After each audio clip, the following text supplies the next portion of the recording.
Hello दोस्तों, स्वागत है आपका स्टडी विद एनकेएस के यूट्यूब चैनल में। Bihar SSC inter level mains exam के लिए साइंस का प्रैक्टिस सेट नंबर 3 है। इसमें हम लोग 20 प्रश्न को डिस्कस करते हैं और सभी प्रश्न आपके एग्ज़ाम के लिए काफ़ी महत्वपूर्ण रहेगा, तो वीडियो को आप लोग एंड तक ज़रूर देखिएगा।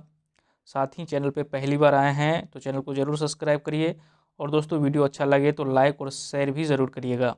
तो चलिए दोस्तों शुरू करते हैं। पहला प्रश्न देखिए, प्रकाश का निम्नलिखित में से कौन सा रंग प्रिज्म से होकर सबसे कम अपसारित होता है, यानी कि सबसे कम विक्षेपित होता है। तो दोस्तों लाल रंग का जो प्रकाश है इसका विक्षेपण सबसे कम होता है, तो ऑप्शन नंबर ए यहाँ पे राइट आंसर हो जाएगा। देखिए ये अगर प्रिज्म है, इससे अगर हम प्रकाश को पास करते हैं तो क्या होगा कि 7 रंग में विभक्त हो जाता है। ठीक है, तो इस प्रकार से अगर देखें तो ये रेड होता है सबसे ऊपर में और सबसे नीचे होता है वायलेट। ठीक है, इसके अंदर में 7 रंग होते हैं। तो रेड जो है सबसे कम विक्षेपित होता है, यानी कि सबसे कम अपसारित होता है। ऑप्शन नंबर ए जो है यहाँ पे राइट आंसर हो जाएगा। और सबसे ज़्यादा जो विक्षेपित होता है तो वो होता है बैगनी। ठीक है, कभी कभी आपसे ये पूछ लिया जाता है कि जब श्वेत प्रकाश 7 रंगों में विभक्त होता है तो सबसे बीच में कौन सा कलर होता है, तो बीच में याद रखिएगा ग्रीन होता है। ठीक है, लाल रंग का तरंग दैर्ध्य सबसे ज़्यादा होता है और बैगनी रंग का तरंग दैर्ध्य सबसे कम। ठीक है, तरंग दैर्ध्य ज़्यादा इसका मतलब अपवर्तनांक कम और तरंग दैर्ध्य कम यानी अपवर्तनांक ज़्यादा, यानी कि रेड का जो अपवर्तनांक होगा ये कम होगा और वायलेट का जो होगा अपवर्तनांक ज़्यादा होगा। उम्मीद करते हैं यहाँ तक आप समझ गए होंगे। चलिए आगे बढ़ते हैं। अगला प्रश्न देखिए, अगला प्रश्न है जैव वर्गिकी की मूल यूनिट क्या है। तो दोस्तों जैव वर्गिकी की मूल यूनिट जो होता है जीनोटाइप होता है। ठीक है, इसको जीनोटाइप कहा जाता है। देखिए दोस्तों जीन क्या होता है कि जीन अनुवांशिकी की इकाई होता है। ठीक है, जीन के कारण ही जो है एक माता पिता से बच्चों में जो है उनके गुणों का ट्रांसफ़र होता है। ठीक है, तो जीन के एक्सप्रेशन को जीनोटाइप कहा जाता है। तो दोस्तों जीन क्या होता है, जीन के बारे में थोड़ा सा आप समझिए। जैसे होता है डीएनए, डीएनए के बारे में आप सभी जानते हैं। तो डीएनए जब सिकुड़ता है यानी कि कंडेंस करता है तो बनता है क्रोमोजोम, और क्रोमोजोम का एक छोटा सा हिस्सा होता है जीन। ठीक है दोस्तों, क्रोमोजोम का एक छोटा सा हिस्सा होता है जीन, और ये इसी जीन को जो है अनुवांशिकी का इकाई कहा जाता है। ठीक है दोस्तों, चलिए आगे बढ़ते हैं। अगला प्रश्न देखिए, अगला प्रश्न है वक्ष गुहा में कौन सी अंतस्रावी ग्रंथि पाई जाती है। तो याद रखिएगा वक्ष गुहा में थाइमस ग्रंथि पाई जाती है। ऑप्शन नंबर डी जो है यहाँ पे राइट आंसर हो जाएगा। अगला प्रश्न देखिए, केसन रोग किसकी कमी से होता है। केसन रोग होता है सेलेनियम की कमी से। ठीक है दोस्तों, ये एक प्रकार का मिनरल है जो कि मनुष्यों में जो है इसकी कमी से बुढ़ापा जल्दी आ जाता है। और अगर बात करें सेलेनियम की, तो सेलेनियम ऐसा तत्व है जो कि शरीर में आपको कैंसर से लड़ने में मदद करता है। साथ ही जो एड्स के मरीज हैं उनके लिए भी सेलेनियम जो है काफ़ी कारगर है। ठीक है दोस्तों, तो याद रखिएगा केसन रोग जो होता है सेलेनियम की कमी से होता है। आगे बढ़ते हैं। अगला प्रश्न देखिए, निम्नलिखित में से अंकुरन के लिए सामान्यतः किसकी आवश्यकता होती है, किसकी आवश्यकता नहीं होती है। ठीक है, जल, प्रकाश, हवा या फिर ताप। तो दोस्तों अगर आप प्रकाश नहीं भी रहे तो जो बीज है वो अंकुरित हो जाता है। ठीक है, अगर आप चने को फुला के अंधेरे में रख देंगे तो क्या वो अंकुरित नहीं होगा, अंकुरित हो जाएगा। ठीक है, तो प्रकाश की आवश्यकता नहीं होती है। Option number B right answer है। ठीक है, बाकी जल, हवा और ताप की आवश्यकता होती है। चलिए आगे बढ़ते हैं। अगला प्रश्न देखिए, लोलक यानी कि पेंडुलम घड़ियाँ गर्मियों में सुस्त हो जाती है क्योंकि।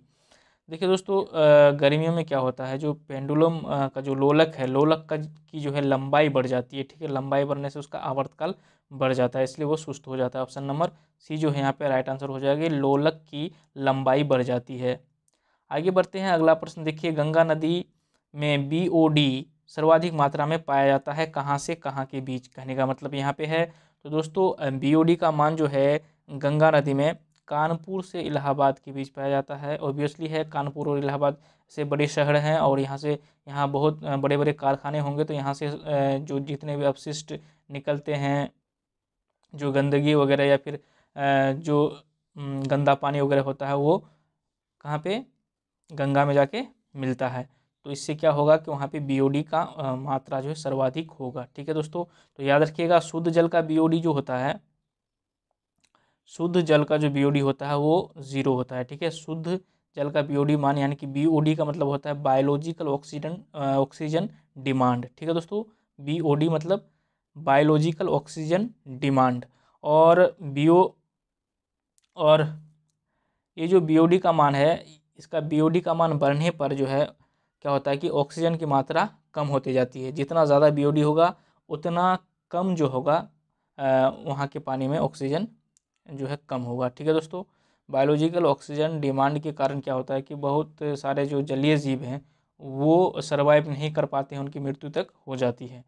ठीक है, चलिए आगे बढ़ते हैं। अगला प्रश्न देखिए, यूट्रोफिकेशन क्या है। तो यूट्रोफिकेशन कहीं यूट्रिफिकेशन रहता है। तो दोस्तों यूट्रिफिकेशन क्या है, उसी चीज़ के ऊपर है, बीओडी हमने अभी पढ़ा, तो उसी चीज़ के ऊपर में ये है कि यूट्रिफिकेशन होता क्या है कि जब पोषक तत्व संपन्न जल में शैवालों की अत्यधिक वृद्धि से उसमें क्या होता है, ऑक्सीजन का स्तर घट जाता है एवं बहुत से जीवों की मृत्यु हो जाती है। इसे ही यूट्रिफिकेशन कहा जाता है। ठीक है दोस्तों, यानी कि एक तालाब या पोखर या जो छोटे पानी के स्रोत होते हैं, वहाँ पे क्या होता है कि जो पानी है, पानी जब वर्षा का पानी जब खेत खलिहानों से होते हुए उस तालाब या पोखर में जाता है, तो पानी के साथ साथ बहुत सारे जो मिनरल्स है, बहुत सारे खाद वगैरह हैं, तो पोषक तत्व वगैरह हैं, वो वहाँ पे जमा हो जाता है, साथ में लेके जाता है।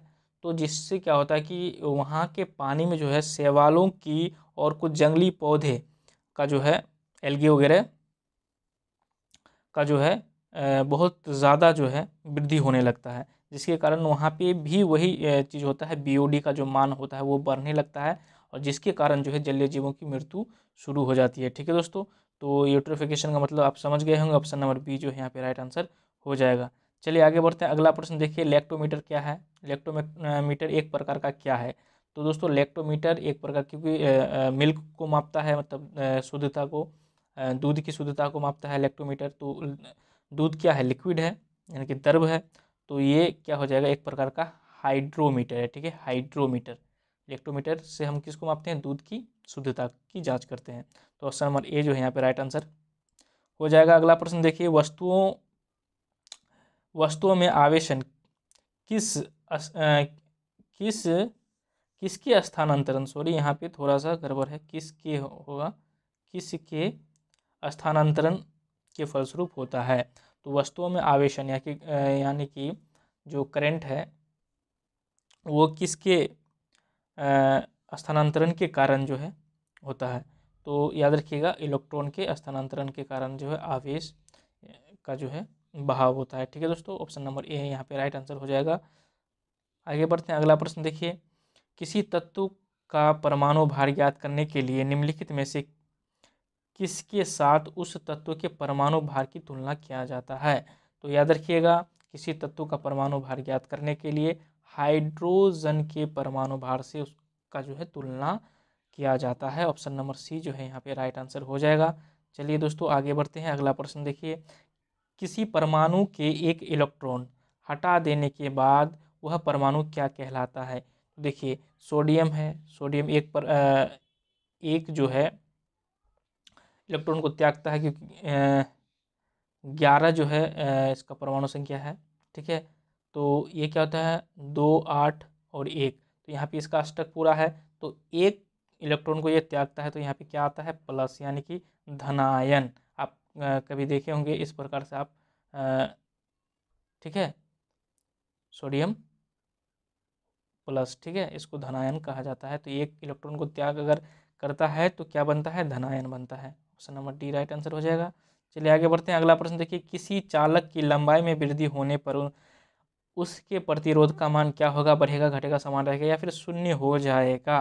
तो तो दोस्तों अगर चालक की लंबाई बढ़ती है तो क्या हो जाएगा, प्रतिरोध का मान बढ़ेगा, क्योंकि प्रतिरोध यानी कि आर बराबर होता है रो एल बाई आर। ठीक है, सॉरी, एल बाई आर नहीं, एल बाई ए होता है यहाँ पे। ठीक, यानी कि रेसिस्टेंस बराबर होता है रो, ये तो कांस्टेंट है, और यहाँ पे देखिए एल की जो है सीधा समानुपाती है। ठीक है, सीधा समानुपाती है रेसिस्टेंट, तो लंबाई बढ़ेगा तो प्रतिरोध भी बढ़ेगा। ठीक है, और ये एरिया ऑफ क्रॉस सेक्शन है। ठीक है, तो एरिया ऑफ क्रॉस सेक्शन अगर बढ़ता है तो क्या होगा, आर का मान घटेगा। तो यहाँ पे एल के बारे में बता, लंबाई के बारे में बता रहा है, तो क्या होगा, बढ़ेगा। ठीक है, आगे बढ़ते हैं, अगला प्रश्न देखिए। ठंडे प्रदेशों में कार के रेडिएटरों में जल के साथ एथिल ग्लाइकोल मिलाया जाता है, यह सहायता करता है। तो दोस्तों ठंडे प्रदेशों में अगर माइनस में टेम्परेचर रहे और आप कार के रेडिएटर में पानी आपका है, तो क्या होगा कि 0 डिग्री पे तो पानी जम जाता है, तो इसीलिए उसमें जो है एथिल ग्लाइकोल मिलाया जाता है ताकि उसका हिमांक कम हो। ठीक है, और माइनस में भी अगर टेम्परेचर हो तो वो जमे नहीं। ठीक है, option number B right answer हो जाएगा। चलिए आगे बढ़ते हैं, अगला प्रश्न देखिए। अगर साधारण पेंडुलम की लंबाई दोगुनी कर दी जाए तब आवर्तकाल क्या होगा। ठीक है, तो देखिए दोस्तों पेंडुलम की लंबाई को अगर दोगुना करते हैं तो आवर्तकाल जो है √2 गुना से बढ़ जाएगा। ठीक है, ऑप्शन नंबर बी जो है यहाँ पे राइट आंसर हो जाएगा। याद रखिएगा टी बराबर होता है 2 पाई रूट अंडर L/G। ठीक है, ये आपका फॉर्मूला होता है। तो 2 पाई ये भी कांस्टेंट है, उसके बाद जी भी कांस्टेंट है 9.8 मीटर पर सेकेंड त्वरण, गुरुत्व त्वरण ये भी। तो अगर बात कर डिपेंड, जो पूरा पूरा डिपेंड करता है आवर्तकाल, वो लंबाई पर डिपेंड करता है। तो अगर 2 गुना कर देंगे, देखिए 2 गुना अगर मैंने कर दिया तो 2 जब बाहर होगा रूट से तो √2 गुना जो है क्या हो जाएगा, वृद्धि हो जाएगा। ठीक है, उम्मीद करते हैं समझ गए होंगे। चलिए आगे बढ़ते हैं, अगला प्रश्न देखिए। इस ब्रह्मांड में दूसरा प्रचुर मात्रा में सर्वाधिक तत्व कौन सा है। तो देखिए दोस्तों सबसे पहला तत्व तो होता है हाइड्रोजन। ठीक है, और दूसरा सबसे ज़्यादा होगा हीलियम। ठीक है, ब्रह्मांड की बात कर रहा है, ब्रह्मांड में सभी जो ग्रह उपग्रह जितने आकाशगंगा हैं, तारे वगैरह सब आ जाते हैं। ठीक है दोस्तों, तो ये हो जाएगा option number B right answer. चलिए आगे बढ़ते हैं, अगला प्रश्न देखिए। वायु के तापमान में परिवर्तन से ध्वनि, ठीक है, परिवर्तन से ध्वनि का निम्नलिखित में से कौन सा गुण प्रभावित होता है। तो दोस्तों आवृत्ति जो है ध्वनि का, आवृत्ति में जो है परिवर्तन हो जाता है। ठीक है, तापमान में परिवर्तन से ध्वनि का क्या परिवर्तन होता है, आवृत्ति। ठीक है, बाकी तरंग दैर्घ्य वगैरह जो है ये समान ही रहेगा। चलिए आगे बढ़ते हैं, अगला प्रश्न देखिए। भ्रूण वृद्धि को किसके द्वारा उत्तम मॉनिटर किया जाता है या फिर किया जा सकता है। तो दोस्तों भ्रूण यानी कि पेट में अगर बच्चा है उसकी सही जानकारी के लिए जो है सोनोग्राफी किया जाता है। ठीक है दोस्तों, तो ऑप्शन नंबर ए यहाँ पे राइट आंसर है, लेकिन ये बताना इलीगल है कि लड़का है या लड़की। ठीक है, कानूनन अपराध है। ठीक है, चलिए आगे बढ़ते हैं, अगला प्रश्न देखिए। अगला प्रश्न है नवजात शिशुओं के शरीर में कितनी हड्डियां होती है। तो देखिए नवजात शिशुओं के शरीर में जो है यहाँ पे ऑप्शन के अनुसार option number B right answer हो जाएगा 270। ठीक है, लगभग 300 हड्डियाँ पाई जाती है, कहीं कहीं आपको 300 मिलेगा। तो ऑप्शन के अनुसार आप वहाँ पे चूज करना। ठीक है दोस्तों, ऐसे प्रश्न में जो है आपका एग्जैक्ट आंसर नहीं होता है, कहीं कहीं आपको 300 मिलेगा, कहीं कहीं 300 से कम मिलेगा। तो उस प्रकार से आप वहाँ पे अपने विवेक के आधार पर आंसर करिएगा। ठीक है, आगे बढ़ते हैं, अगला प्रश्न है जैव तंत्र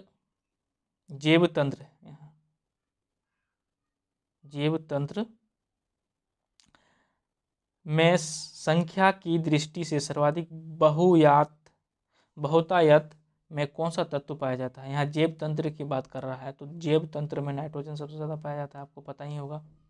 ठीक है दोस्तों, तो ऑप्शन नंबर ए यहाँ पे राइट आंसर हो जाएगा। तो दोस्तों यहीं पे 20 प्रश्न समाप्त हुआ। वीडियो देखने के लिए आप सभी का धन्यवाद, और दोस्तों वीडियो को